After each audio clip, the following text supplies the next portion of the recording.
Welcome to another podcast of the Riffle series. The Riffle podcast series brought to you by 10 Leaves. Glad to be here for another deep dive. Yeah, so today we're doing something a little different. Our mission on this deep dive is to examine a very brief but highly concentrated piece of corporate legal text. Highly concentrated is definitely the right word for it. Right.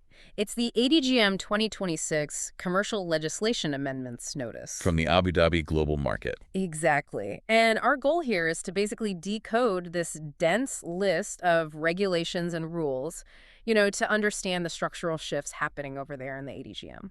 Because on the surface, it really just looks like a dry list of dates and legal titles. It really does.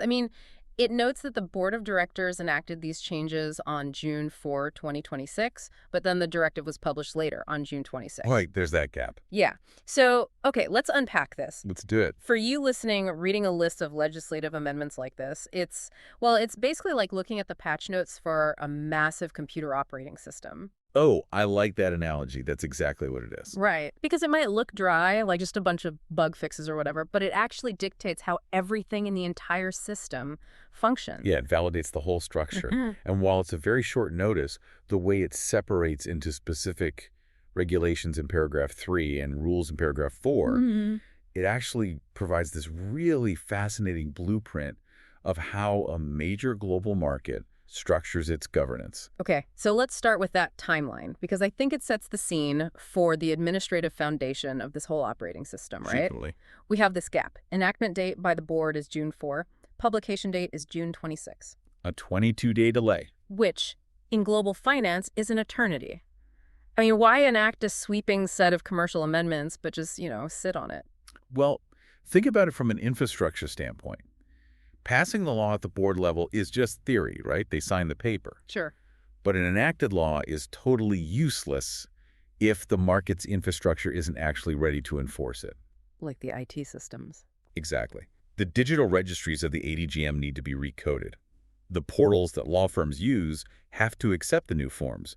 If they published it the day they enacted it, the market would just crash. Total bottleneck. Yeah. People would try to file paperwork that the government's own database couldn't even process yet.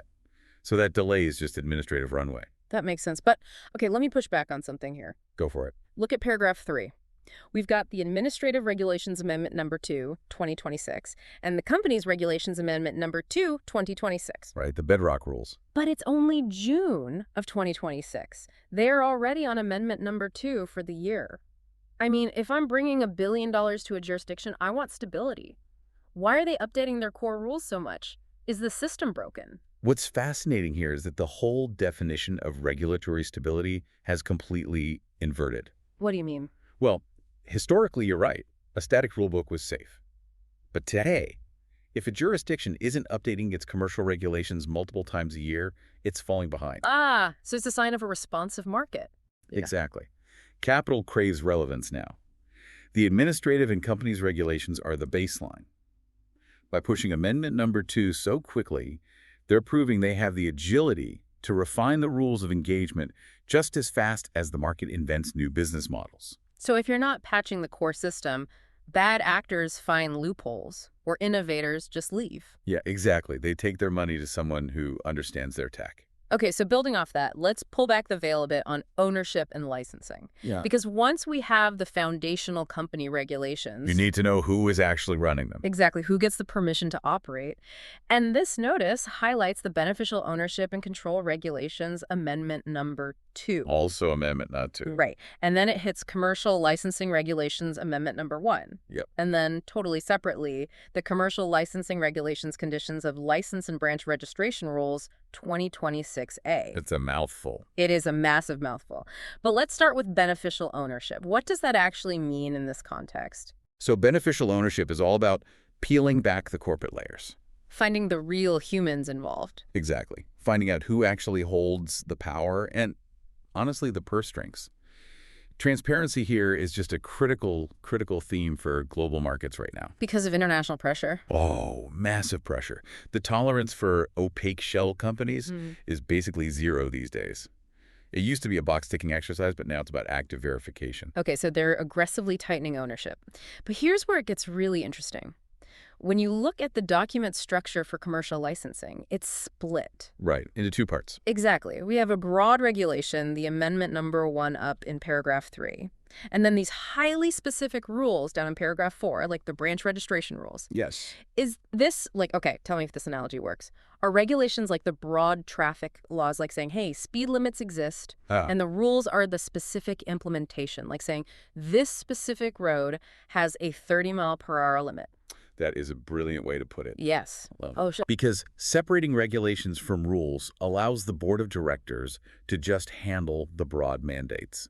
They deal with the heavy statutory kernel of the system. The speed limits exist part. Right. But they shouldn't be bogged down with daily operational mechanics like branch registration. Because if a bank just wants to open a second office down the street... Exactly. It shouldn't require an act of the board. Delegating that to a rule means the operational teams can just streamline the process. It keeps the bureaucracy from choking on itself. So you have the heavy machinery of the law totally insulated from the daily gears of commerce. Precisely. Which is vital for scaling.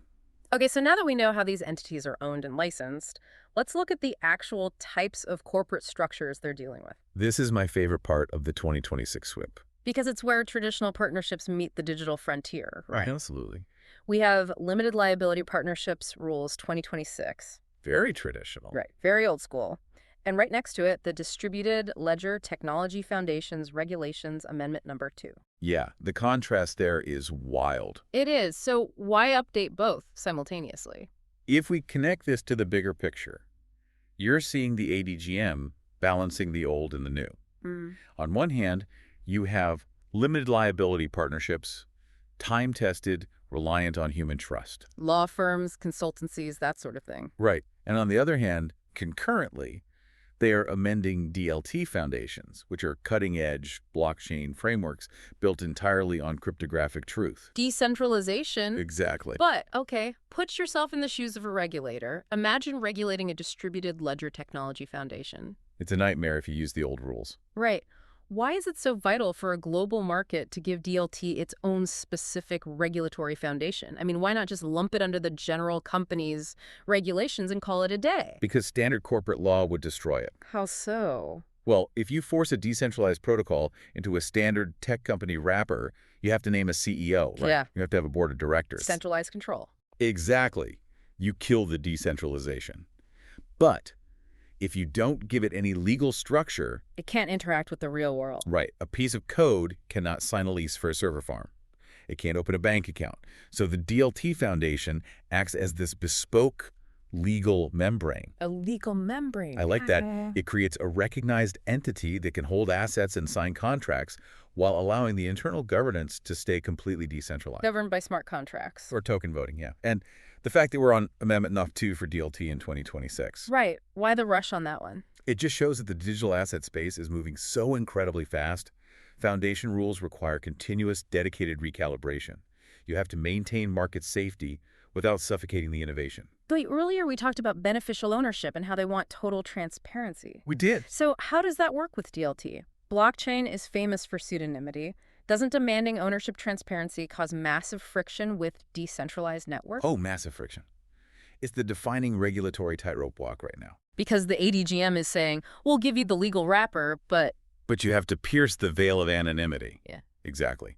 They welcome the tech, but they will not tolerate hidden liabilities. They're forcing digital assets to mature. By applying traditional transparency to non-traditional structures. Yep. It's the only way institutional capital will ever integrate with crypto. Man, that is a collision course. It really is. Okay, so what does this all mean? We started this deep dive looking at a single kind of dry notice from the ADGM dated June 26, 2026. Just a list of board actions. Right.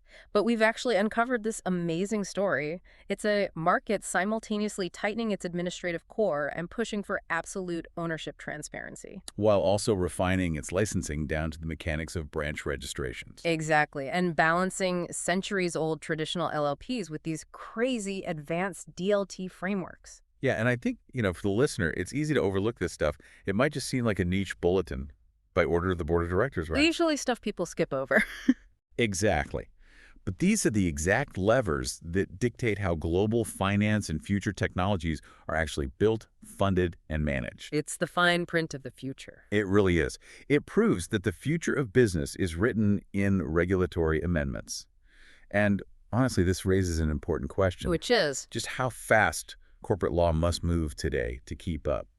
The law isn't a static book anymore. It's a live environment. Yeah, it's a live, iterative operating system. Which leaves you, our listener, with a final thought to ponder today. The provocative thought. Oh, yeah. Think about this. If a global market is already on Amendment number 2 for distributed ledger technology foundations halfway through the year 2026, how radically will the very definition of a company change in the next 5 years? And traditional structures even survive. Exactly. Will traditional corporate structures survive the digital ledger revolution, or are we literally witnessing the patch notes for an entirely new economic reality? That is the big question. It really is. Thanks for joining us on this deep dive.